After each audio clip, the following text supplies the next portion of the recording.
Сәлеметсіңдер ме, балалар? Екінші сынып математика. Бірінші бөлім.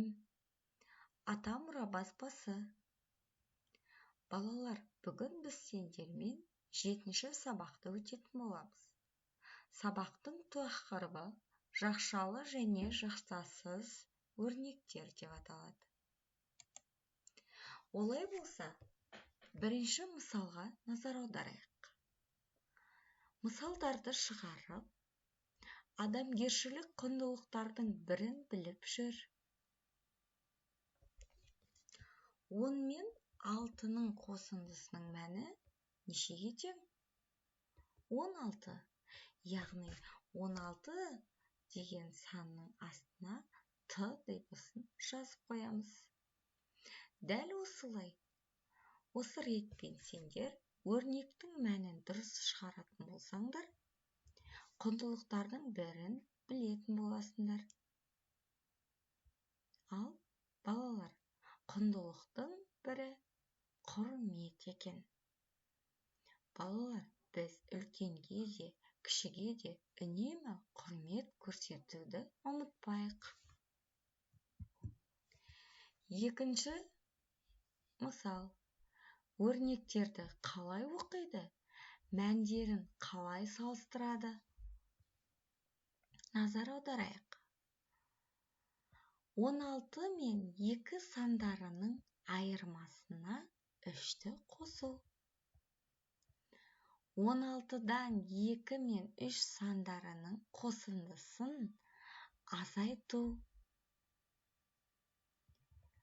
16 2 сандарының айырмасынан 3-ті қосу жазуында алдымен 16-дан 2-ні азайтып, содан соң шыққан санға 3-ті қосу керек. 16-дан 2-ні азайтсақ 14, 14-ке 3-ті қоссақ 17. Ендеше нәтижесін оқимыз.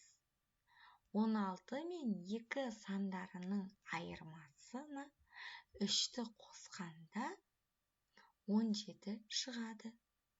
Мұндағы белгі жақша белгісі, жақшалар деп атаймыз. Ал енді 16 санының айырмасынан 2 мен 3 санның қосындысының өрнегінің мәнін өзің тауып көр. Естеріңде сақтаңдар. Жақшасы бар өрнектерде алдымен жақша ішіндегі амал орындалады.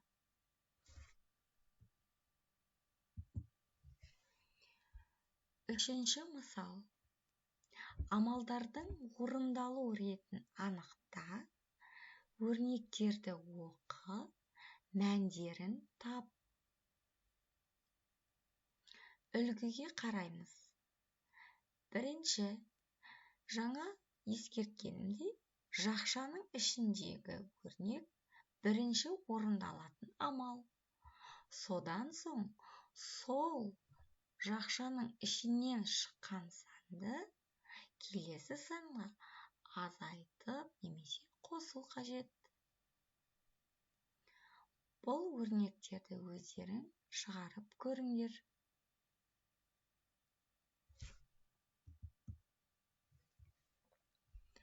Төртінші мысал. Балалар, амалдарға тиісті таңбаны қой. Яғни бұл жерде қандай таңбалар бар? Азайту амалының таңбасы және қосу амалының таңбасы.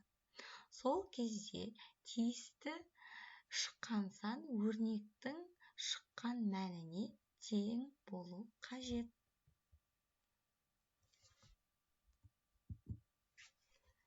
Есепті шығар. Диқаншылардың құрметіне арналған концертте 15 қыз және одан 4-еуі кем ұл қатысты. Концертке неше ұл қатысты?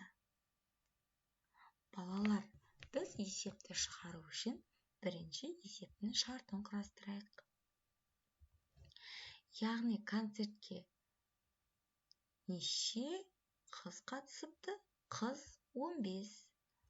Ал ұл қыздарға қарағанда 4-еуі кем. Ұл белгісіз, 4-еуі кем дейміз.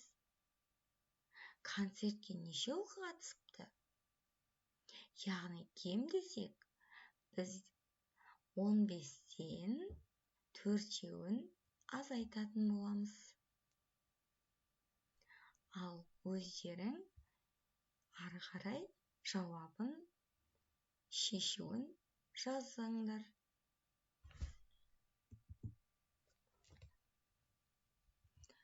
Өрнектердің мәнін тап. Заңдылықты тауып, кестені толтыр. 6-шы мысалға назар аударамыз. Балалар, кестеге назар аударайық. Қандай заңдылық сақталған? Ойланайық. Яғни бір таңбалы сан 3 пен 5. 3 пен 5-тен қандай сан құралып тұр? 2 таңбалы сан, яғни 35. Дәл осы заңдылықты сақтай отырып, ары қарай өздерің тауып көріңдер.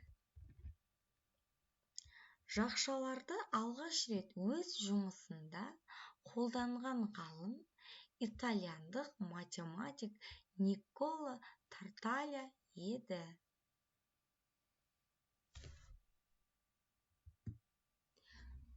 Балалар, үй жұмысы. Сендердің бүгінгі алған білімдеріңді шыңдау мақсатында сендерге үй тапсырмасы берілді. Олай болса, бүгінгі сабағымыз аяқталды.